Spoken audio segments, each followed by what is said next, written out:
And में हमने पढ़ा था एक dielectric strength, right? Last class and में डाइलेक्ट्रिक स्ट्रेंथ पढ़ा था. What is that dielectric strength? Right, like कोई भी एक मॉलिक्यूल है, उसमें एक पॉजिटिव चार्ज भी होता है और कुछ नेगेटिव चार्ज भी होता है. If I apply electric field, अगर इलेक्ट्रिक फील्ड अप्लाई करें तो इस पॉजिटिव चार्ज के ऊपर इस डायरेक्शन में फोर्स लगेगा और नेगेटिव चार्ज के ऊपर इस डायरेक्शन में फोर्स लगेगा. तो ये क्या करेगा, इसको इस तरह से पुल करेगा. With the increase of electric field ये फोर्स इंक्रीज होती जाएगी. इलेक्ट्रिक फील्ड इंक्रीज करेंगे, ये फोर्स इंक्रीज होती जाएगी. Then at one point of time this force will not be, मतलब जो मॉलिक्यूल्स के बीच की फोर्स है, ठीक है, ये फोर्स उससे कहीं ज़्यादा हो जाएगी. And that time they will get separate, ये सेपरेट हो जाएंगे. पॉजिटिव चार्ज अलग हो जाएगा, नेगेटिव चार्ज अलग हो जाएगा. And this is called the state of break down. इसको हम बोलते हैं ब्रेक डाउन. तो डाइलेक्ट्रिक का ब्रेक डाउन हो गया. जिस फील्ड स्ट्रेंथ पे ये ब्रेक डाउन होता है, that is called the dielectric strength of dielectric. किसी भी डाइलेक्ट्रिक की स्ट्रेंथ ये होती है, राइट? एंड यही रीजन है कि हम किसी भी बॉडी को एक लिमिट से ज़्यादा चार्ज नहीं दे सकते. किसी भी बॉडी को एक लिमिट से ज़्यादा चार्ज नहीं दे सकते.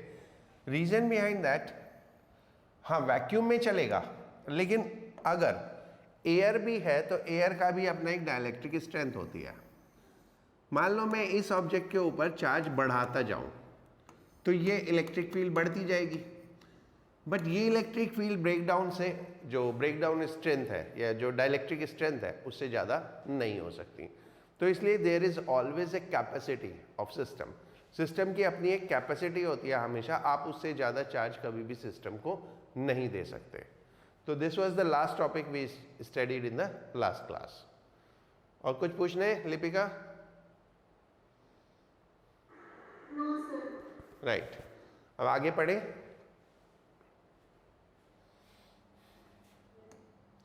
Right, in the last class we were studying capacitor.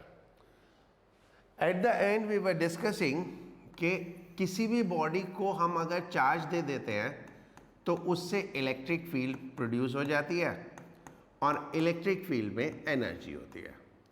Electric field में एनर्जी होती है. What we want is this energy to confine in a small region.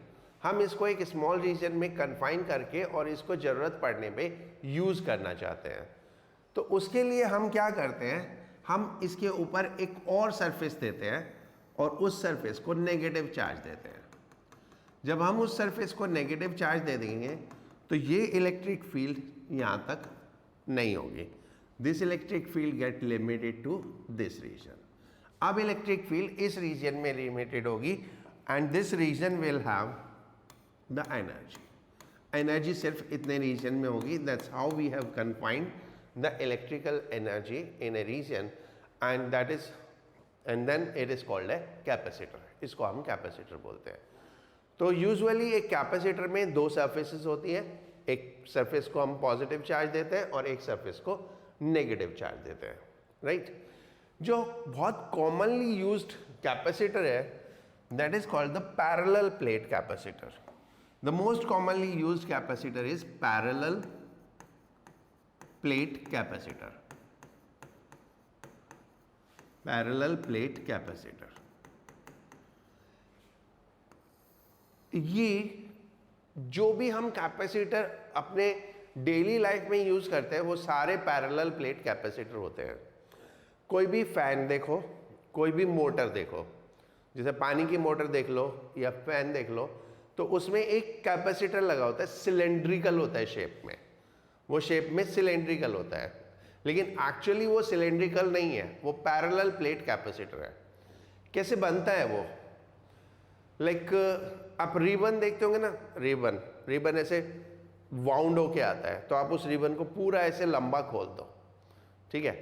तो रिबन की जगह आप कंसीडर करो एक एल्यूमिनियम फॉयल शीट है, या एल्यूमिनियम फॉयल का जो रोल है ना, उसको पूरा ऐसे खोल दो, ठीक है, उसके ऊपर एक पेपर लगाओ। तो सबसे पहले ये एल्यूमिनियम फॉयल, फिर इसके ऊपर एक पेपर, एंड फिर उसके ऊपर एक और एल्यूमिनियम फॉयल, उसके ऊपर फिर एक और एल्यूमिनियम फॉयल, एंड ये एक सैंडविच की तरह, ऊपर एल्यूमिनियम फॉयल, नीचे एल्यूमिनियम फॉयल और बीच में पेपर। तो ये एल्यूमिनियम फॉयल, एक एल्यूमिनियम फॉयल पॉजिटिवली चार्ज हो जाती है, एक नेगेटिवली चार्ज हो जाती है, और ये पेपर डाइलेक्ट्रिक का काम करता है। ये पेपर डाइलेक्ट्रिक का काम करता है। तो दो पैरेलल शीट्स हो गई।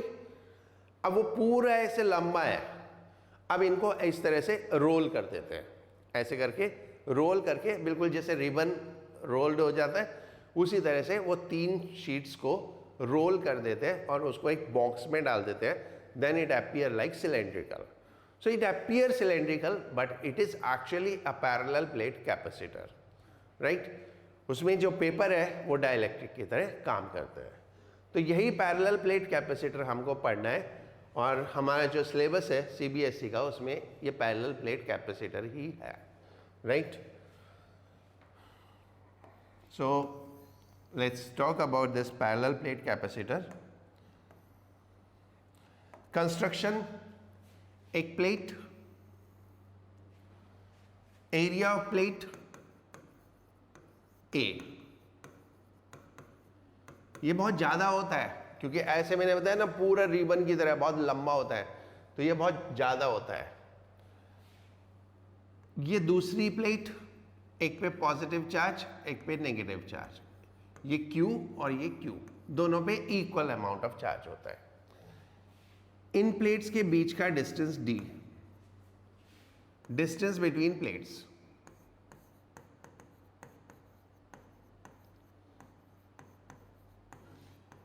अब जैसे मैंने आपको बताया तो ये D बहुत कम होता है। आई टोल्ड यू, एक पेपर शीट है तो कुछ mm में होता है, बहुत कम होता है D की वैल्यू, A की वैल्यू बहुत ज़्यादा होती है। तो ये इसकी कंस्ट्रक्शन हो गई, और हम क्या कंसीडर करेंगे, हम कंसीडर करेंगे बीच में एयर फील्ड है। So this is air field capacitor, right. अब हम यहां पे इलेक्ट्रिक फील्ड निकालेंगे। Electric field between 2 parallel plates is sigma upon epsilon not. ये हम पीछे पढ़ चुके हैं। Electric field between 2 parallel plates, एक पॉजिटिव चार्ज एक नेगेटिव चार्ज, उनके बीच में इलेक्ट्रिक फील्ड हो जाती है sigma upon epsilon not. Sigma is what? Sigma is surface charge density. Surface charge density, surface charge density क्या होती है? Charge upon area. So that will be Q by A epsilon not. अब क्योंकि ये D distance बहुत छोटा होता है तो इतने डिस्टेंस में हम इलेक्ट्रिक फील्ड को यूनिफॉर्म एज्यूम कर लेते हैं। यूनिफॉर्म मतलब क्योंकि वो तो बहुत माइक्रोन में है ना, मिली माइक्रोन में है, तो उतने में इलेक्ट्रिक फील्ड की वैल्यू तो चेंज होती नहीं है। So what we get E, अगर इनके बीच में पोटेंशियल डिफरेंस V है, अगर दोनों बीच प्लेट्स के बीच में पोटेंशियल डिफरेंस V है तो E की वैल्यू हो जाती है V बाई डी। E की वैल्यू हो जाएगी V by D, and this is Q by A epsilon naught, right. Then by this if we get Q by V, Q by V comes out as epsilon naught A by D, and by definition we know that this is the capacitance, epsilon naught A by D. So the capacitance of a parallel plate capacitor is epsilon naught A by D. ये capacitance होता है। अगर हम medium air की जगह dielectric लें, अगर medium air की जगह डाइलेक्ट्रिक लें for medium of dielectric constant K, this C, इसको यहां पे हम C नॉट लिख दे रहे हैं, C not is for air, तो C become K epsilon not A by D, or we can write C is equal to K times of C naught, right? This is also the way by which we can define the dielectric constant. इस तरह से भी हम dielectric constant को define कर सकते हैं, ठीक है? तो ये simple about the parallel plate capacitor, एक छोटा सा डेरिवेशन है। डाइलेक्ट्रिक डाल देंगे तो K की वैल्यू हमेशा 1 से ज़्यादा होती है, तो कैपेसिटी हमेशा बढ़ेगी। जैसे ही आप डाइलेक्ट्रिक डालोगे तो कैपेसिटी इंक्रीज हो जाएगी, राइट? ये आप देख लो, नोट कर लो, कुछ पूछना है तो पूछ लो।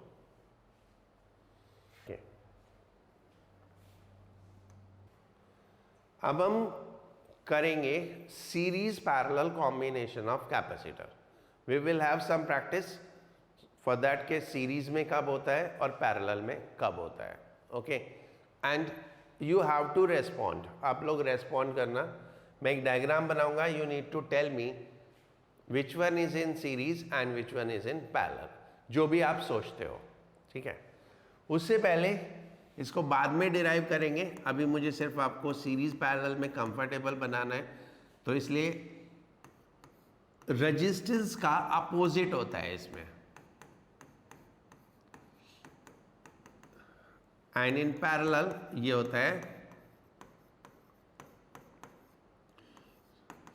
तो रेजिस्टेंस में जो होता है उसका अपोजिट होता है, राइट? रेजिस्टेंस में इसका उल्टा होता है, रेजिस्टेंस में सीरीज में सीधे सीधे ऐड हो जाते हैं और पैरेलल में इन्वर्टेड होके ऐड होते हैं। तो ये तो हो गया जस्ट सीरीज पैरेलल कॉम्बिनेशन, बाद में इसको डिराइव कर देंगे, वो कोई इशू नहीं है, ठीक है? Now I am making a figure, मैं एक फिगर बना रहा हूँ, आप उसमें से अपने हिसाब से फाइंड आउट करना क्या सीरीज में है और क्या पैरेलल में है, ठीक है? फिर मैं उसके बाद आपको बताता हूँ।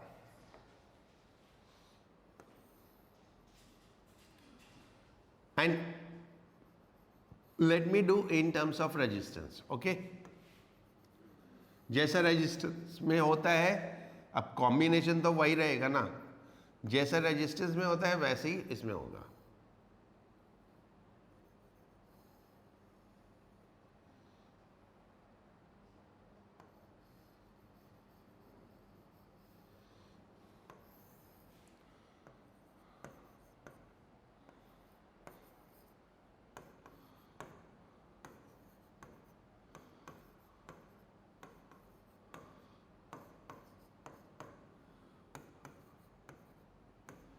ठीक है, एक पेपर ले लो, उस पर आप नोट करो जो भी आप सोचते हो, जो भी आपके दिमाग में आ रहा हो कि ये सीरीज में है, ये पैरेलल में है, और नोट जरूर करना, ठीक है? क्योंकि वो गलत होगा अगर आपसे, तो आप सीखोगे कि सही क्या है, ठीक है? और सही हो गया तो इसका मतलब आता ही है, तो फिर सीखने की जरूरत ही नहीं है। तो दोनों ही केसेस में फायदा करेगा। एंड बी कूल, आराम से हर एक रेजिस्टेंस को देखो, कौन सा किसके सीरीज में है, कौन सा किसके पैरेलल में है, राइट? आप लोग करो।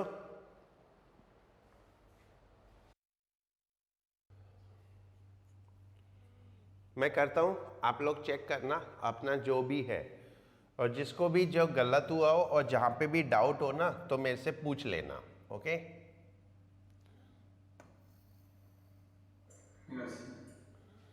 Right. Now, the first one is this, R6 and R7, R6 and R7 ये सीरीज में है, right? R6 R7 in series, इसको मैं R6 7 लिख रहा हूं सीरीज में, okay? After this, what I could found is these two in series, R4, R5. That I am writing R4 and 5 in series. मुझे इसमें कोई भी इंडिविजुअल रेजिस्टेंस पैरेलल में नहीं दिख रहा। इंडिविजुअल रेजिस्टेंस कोई भी पैरेलल में नहीं है, हाँ ग्रुप होने के बाद जरूर पैरेलल में है, ठीक है? ग्रुप होने के बाद जरूर पैरेलल में हो सकते हैं, ओके? इतना समझ में आया? Yes sir. अब मैं इसको मॉडिफाइड सर्किट बनाता हूं, ये सीरीज में करके एक सर्किट बनाता हूं मॉडिफाइड, और फिर उसके बाद देखेंगे कि कुछ मिलता है क्या। This is a, the R1, R2, then R3, ये B, देन ये दोनों मिला के R4 5 लिख रहा हूं मैं, R4 5, एंड देन इन दोनों को मिला के I am writing R6 7, right. अब मुझे इसमें कोई और कॉम्बिनेशन नहीं नजर आता सीरीज या पैरेलल का, कोई भी और कॉम्बिनेशन नहीं नजर आता। आप में से किसी को नजर आ रहा हो तो मुझे बताओ, लेट मी चेक।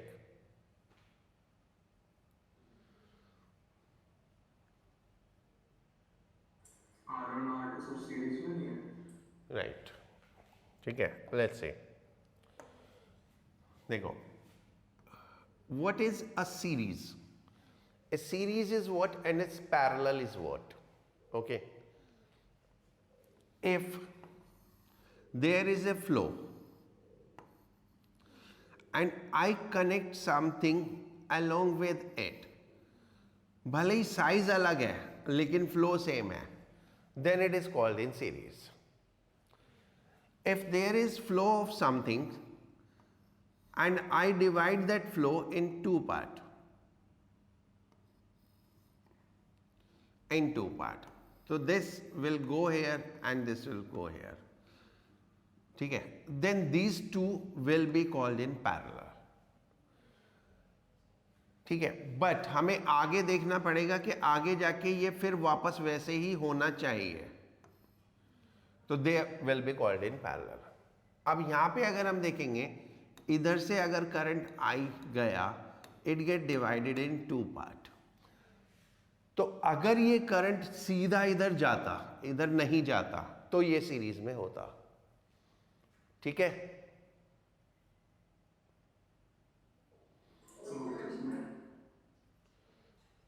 राइट, और कोई किसी को डाउट? हाँ, सर करंट तो ए टू बी फ्लो कर रहा है ना। Current A to B flow कर रहा है, लेकिन बीच में हार्डल्स तो बहुत है ना। नहीं सर, तो फिर जैसे कि 4 5 और 3 तो फिर पैरेलल में होने चाहिए। नहीं, 4 5 एंड 3 पैरेलल में नहीं है।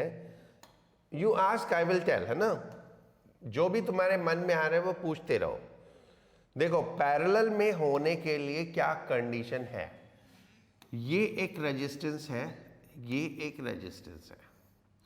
If both the terminal are joint without anything additional, then they are called in parallel. But अगर मैंने यहां पर एक रेजिस्टेंस लगा दिया, तो फिर ये और ये पैरेलल में नहीं है, ठीक है सर। ठीक है। अगर ये रेजिस्टेंस नहीं है तो ये पैरेलल में है, और अगर मैंने एक रेजिस्टेंस ऐसे प्लेस कर दिया बीच में, तो ये पैरेलल में नहीं है, ठीक है। और कोई डाउट है तो पूछो, एंड डोंट वरी, आज पूरी क्लास में हम यही करने वाले हैं। R एंड हाँ, इसको देखो, ये R2 हो गया हमारा, सेपरेटली देखो, और ये R4 5 हो गया, राइट। अगर ये दोनों ऐसे कनेक्टेड होते, ठीक है,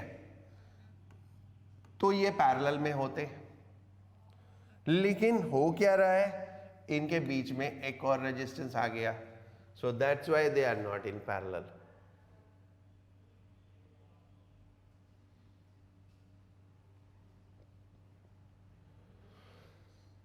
समझे? राइट, और कोई डाउट? सर R6 7 तो सीरीज में, हाँ, R6 और 7 तो सीरीज में थे, वो तो हमने कर दिया।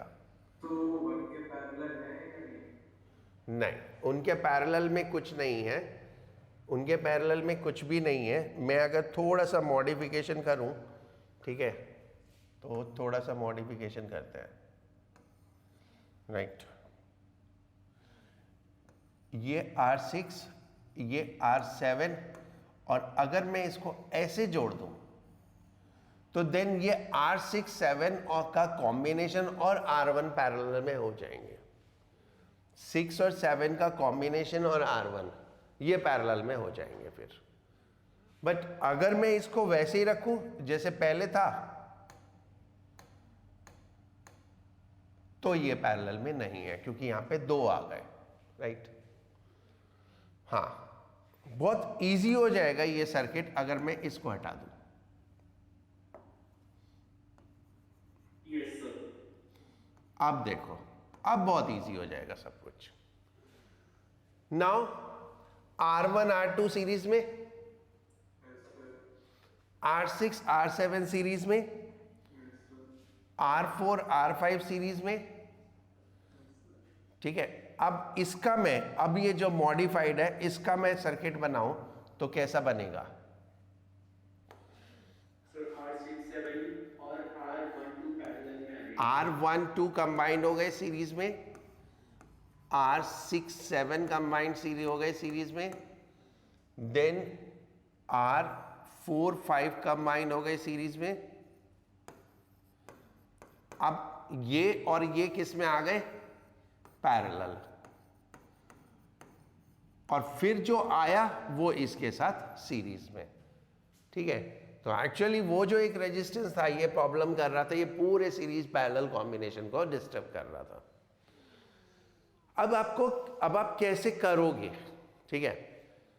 अब आपको क्या करना है, जो भी सर्किट दिया होता है ना, उसमें कहीं ना कहीं आपको क्लूज मिलेंगे। जैसे पूरे सर्किट में आपको ढूंढना पड़ेगा, कोई पर्टिकुलर जगह पे या तो आपको सीरीज कॉम्बिनेशन मिलेगा या कोई पैरेलल कॉम्बिनेशन मिलेगा किसी पर्टिकुलर जगह पे। वहां से आप शुरू करके धीरे धीरे डील करते जाओगे, जैसे अभी हमने इसमें किया। ये हमें सीरीज में मिला, ये सीरीज में मिला, ये सीरीज में मिला, फिर एक नया सर्किट बना और फिर हम इसको सॉल्व कर पाएंगे। तो इस तरह से करना है, राइट।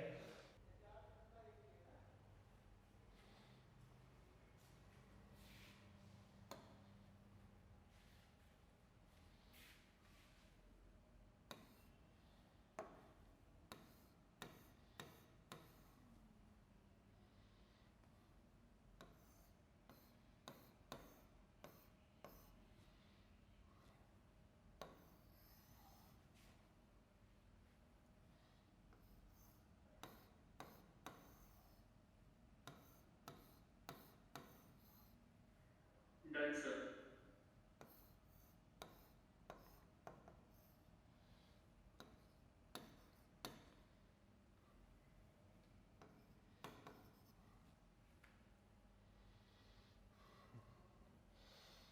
नो, कैलकुलेट तो बाद में कर लेंगे, हमको बस एक बार वो देखना है। तो मैं वैसे ही नंबर लिख दे रहा हूं। ये टोटल 6 कैपेसिटेंस हैं, ठीक है, राइट। आप लोगों ने कुछ तो सोचा होगा अभी तक, उसको मैच करो। कुछ तो सोचा होगा, उसको मैच करो। C2 C3 पैरेलल में है, C2 C3 पैरेलल में है, C4 C5 पैरेलल में है। अभी तो इतना मिला मुझे, C2 C3 पैरेलल में, C4 C5 पैरेलल में। तो वैल्यू देखें तो 1 और 1 है, इसकी 1 है, इसकी 1 है। तो पैरेलल में सीधे सीधे ऐड होता है कैपेसिटर में, तो ये कितना हो जाएगा? 1 + 1 2 हो जाएगा। और ये C4 C5 कितने थे? 4 और 4, तो ये हो जाएगा 8, राइट। तो अब हम फिर से एक सर्किट बनाते हैं। ये हमारा C23 है, 2 और 3 का कॉम्बिनेशन। ये हमारा C6 है, ये C1 है, एक चीज पूछी। एक मिनट, ये C4 5 है, ठीक है, C2 C3 मिला के 2 हुआ, एंड C4 C5 मिला के 8 हो गया, and C6 is given as 8 and this is given as 2, ठीक है। वहां पे कुछ नहीं मिल रहा था, लेकिन उसको मॉडिफाई करके अब मिल गया क्या, ये दोनों सीरीज में और ये दोनों सीरीज में।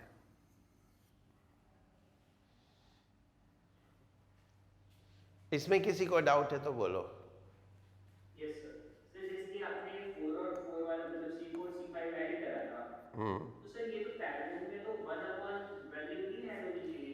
नहीं नहीं, कैपेसिटेंस में रेजिस्टेंस का उल्टा होता है, मतलब पैरेलल में सीधे सीधे ऐड होते हैं C1 plus C2 plus C3। और सर सीरीज में वैसे वाला। हाँ, सीरीज में उल्टा करके होता है, अच्छा सर ठीक है। ठीक है। तो ये आप लोगों को सीरीज में नजर आ रहे हैं, यस बाकी लोगों को Yes, sir. राइट। तो 2 and 2 इन सीरीज कितना होगा, 4 ना 1।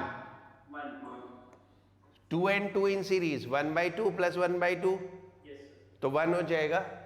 तो 2 and 2 इन सीरीज मैं फिर भी वैसे बना दे रहा हूं, दिस इज C1 2 3 सारे मिला दो, और ये C6 6 4 5, ये दोनों को कंबाइन किया, ये दोनों को कंबाइन किया। अब ये दोनों को कंबाइन करके हमारे पास आता है कितना, 1/2 1/2 करेंगे ना, 1/2 1/2 1/C, तो कितना आ गया, C इज इक्वल टू 1, तो ये हमारा आ गया 1, ठीक है। एंड दिस इज 1/8 1/8 1/8 1/8 हो गया 1/4, उल्टा करेंगे तो 4 आ जाएगा, 1/4 को उल्टा भी करना है तो ये 4 आ गया। अब क्योंकि ये दोनों पैरेलल में है तो टोटल मिला के 4 + 1 इज इक्वल टू 5 आ गया, राइट। तो ऐसे आपको सर्किट में कहीं ना कहीं एक क्लू मिलेगा जहां से आपको शुरू करना पड़ेगा, वो कहीं भी हो सकता है, there is no standard formula for that कि हम यहां से शुरू करेंगे या यहां से शुरू करेंगे, वो आपको सर्किट में ढूंढना पड़ेगा। अब सेकंड वाली पिक्चर में देखो, आप सेकंड वाली पिक्चर आप करो,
इसमें जो हमें क्लू मिल रहा है ना, वो ये मिल रहा है कि ये तीनों सीरीज में है। देखो यहां से चले हम बिना किसी डाइवर्जन के यहां तक पहुंच गए, यहां से चल के यहां तक बिना किसी डाइवर्जन के पहुंच गए। बाकी कहीं पे भी आप देखो, आप चलना शुरू करोगे एक डाइवर्जन आ जाएगा। मान लो इधर से चले तो ये यहाँ पे डाइवर्ट हो गया, इधर से चले तो ये यहाँ डाइवर्ट हो गया, इधर से चले तो ये ऐसे डाइवर्ट हो गया। तो सिर्फ एक ही जगह क्लू नजर आता है, ये लास्ट वाला, ये तीनों सीरीज में है, ये तीनों सीरीज में है, तो इन तीनों को जोड़ देते हैं सीरीज में, राइट। इन तीनों को सीरीज में जोड़ो तो ये हो गया 3 4 5,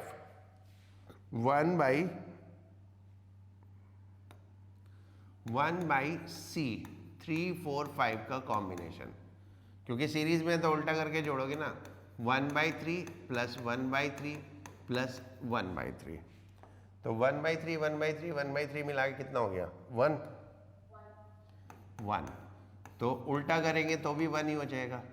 सो 3 4 5 बिकम 1।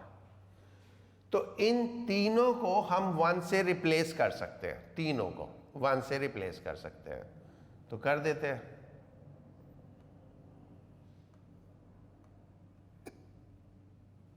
ऐसे नहीं होएगा, दूसरी फिगर बनाते हैं।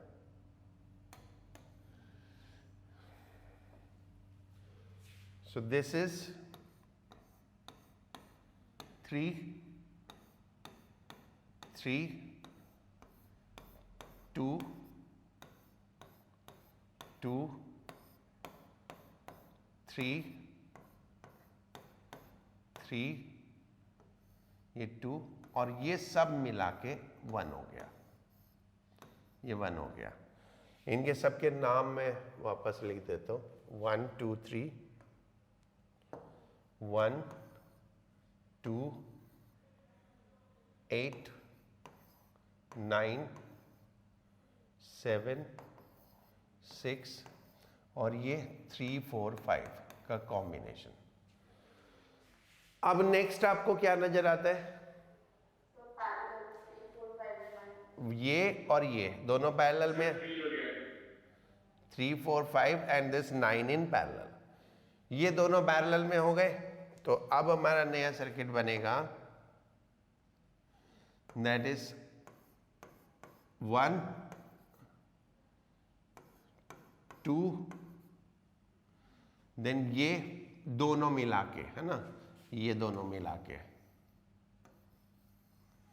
3 4 5 एंड 9, 3 4 5 9, ये सब मिला के देन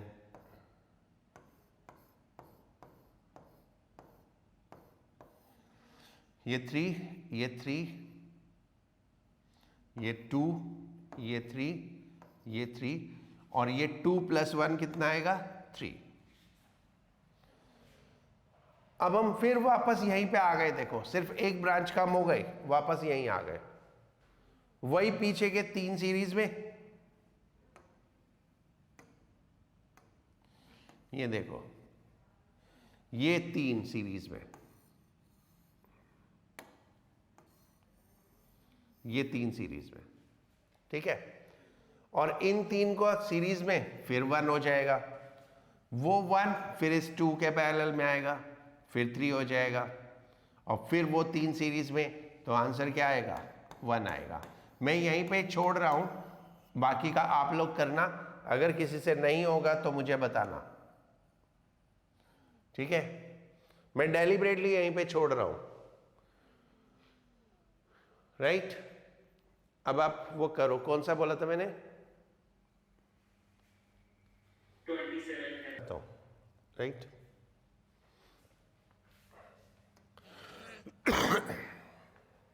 उससे पहले मैं कुछ समझा रहा हूं।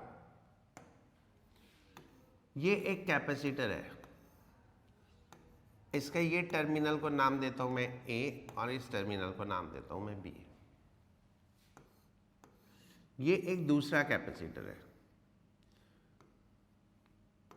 ये टर्मिनल हो गया C और ये टर्मिनल हो गया D। अगर मैं इन दोनों को जोड़ देता हूं ऐसे, तो देखो यहां से यहां तक में कुछ नहीं हो रहा, दैट सिंपली वायर से कनेक्टेड है। So this point can be called as A।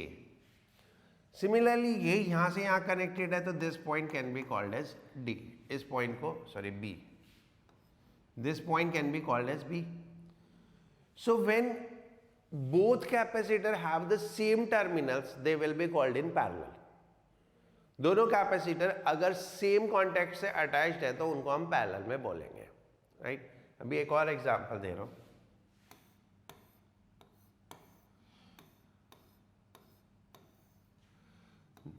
this is A, B, this is C and this is D, right?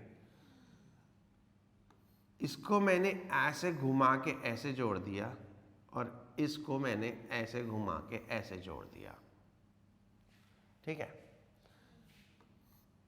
कैसे भी घुमा के जोड़ दिया। अब देखो ये वायर यहां से चला, यहां चला और ये यहां पहुंचा, तो मैं इस पॉइंट को A बोल सकता हूं। This point is can be called as A। Similarly ये पॉइंट, ये वायर यहां से ऐसे गया और ऐसे पहुंचा, तो B, और ये सिर्फ वायर है, इसके बीच में कुछ भी नहीं है, so I can say this point as B। मैं इसको B बोल सकता हूं। So this capacitor has the two terminal named as AB, and this capacitor also has two terminal named as AB. So these two will be in parallel. ये दोनों भी parallel में होंगे, right? एक और एग्जाम्पल, फिर उसके बाद पूछ लेना आप कुछ पूछना हो तो।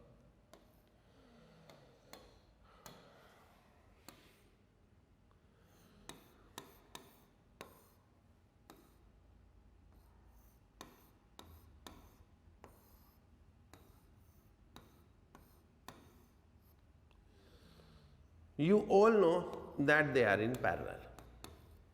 ये सबको पता है कि ये पैरेलल में है, ठीक है? इतना मुझे मालूम है, अपने बच्चों को पहचानता हूं मैं। ये सबको पता है ये पैरेलल में है, because this wire is going from this point, इस पॉइंट से जा रहा है, तो मैं इसको भी A बोल सकता हूं, इसको भी A बोल सकता हूं, इसको भी A बोल सकता हूं। फिर ये उसके बाद ये कैपेसिटर में आके यहाँ खत्म हो गया और फिर ये शुरू हो गया, तो इसको मैं A नहीं बोल सकता, इस पॉइंट को A नहीं बोल सकता, क्योंकि इसके बीच में कैपेसिटर आ गया। तो ये मेरी A की कहानी यहां पे खत्म हो जाती है, राइट? अब शुरू होती है B की कहानी। ये B ऐसे गया, कहीं पे कोई प्रॉब्लम नहीं है, so this point can be called as B, this point can be called as B, and this point can be called as B. So all three capacitor have the two terminals named as AB. So they are in parallel, right? ये parallel में है। अभी आपको इसमें कुछ पूछना है तो पूछो।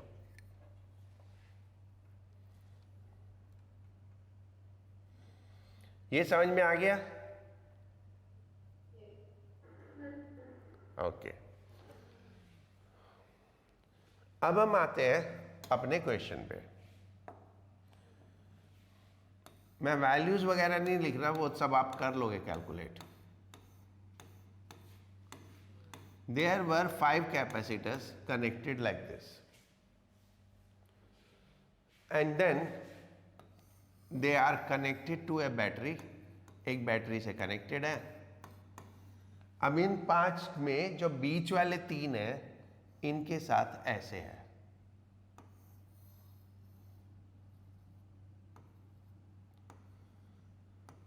राइट?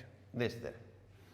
अब आपको इसमें इफेक्टिव कैपेसिटेंस निकालना है, तो हम जब भी इफेक्टिव निकालते तो बिटवीन अमंग द बैटरी निकालते हैं, दोनों बैटरी के टर्मिनल पे, अगर नहीं दिया होता, और अगर कहीं दिया है तो जो भी दिया होगा उस पर निकालेंगे।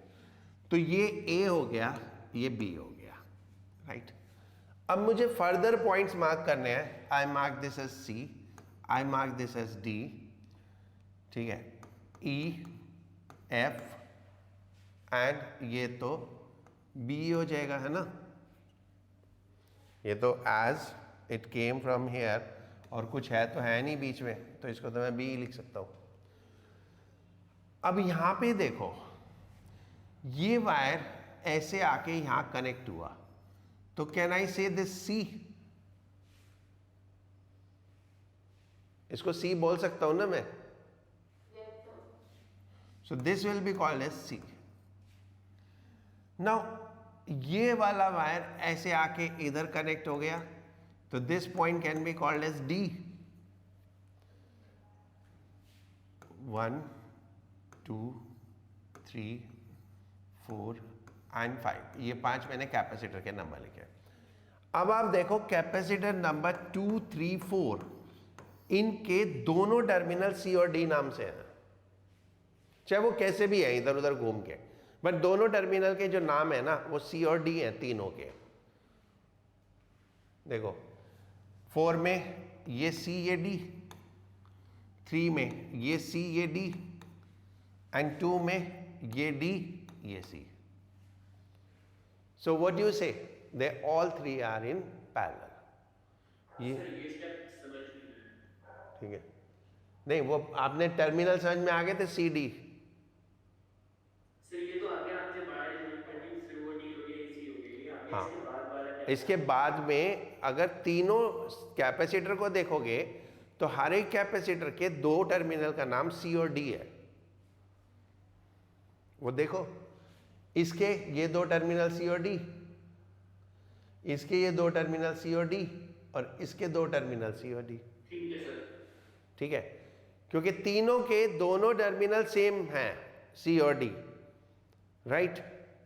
तो ये एक्चुअली मैं नाम से बोल रहा हूं, बट इसका मतलब होता है उन पॉइंट पे पोटेंशियल सेम है। ठीक है, हर एक पॉइंट पे पोटेंशियल सेम है, और जब पोटेंशियल सेम हो जाता है तो पैरेलल में हो जाते हैं। तो अकॉर्डिंगली ये तीनों कैपेसिटर्स पैरेलल में हो गए। तो ये तीनों कैपेसिटर पैरेलल में हो गए, तो हमारा जो नया सर्किट बनेगा वो ऐसे बनेगा, 1 2 3 4 5, और ये हमें कैलकुलेट करना था। अब आप कर लोगे, है ना।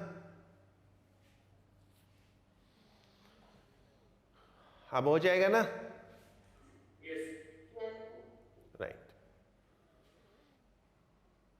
ठीक है, अब आगे से एक चीज ध्यान रखना, इसको ना ये फोटो को दिमाग में फिक्स कर लो।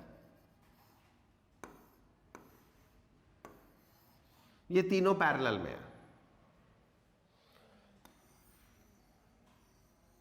ये तीनों पैरेलल में है, राइट। एक और फोटो बना रहा हूं, उसको देखना, वो थोड़ी खतरनाक है, उसको पैरेलल में काउंट मत कर लेना।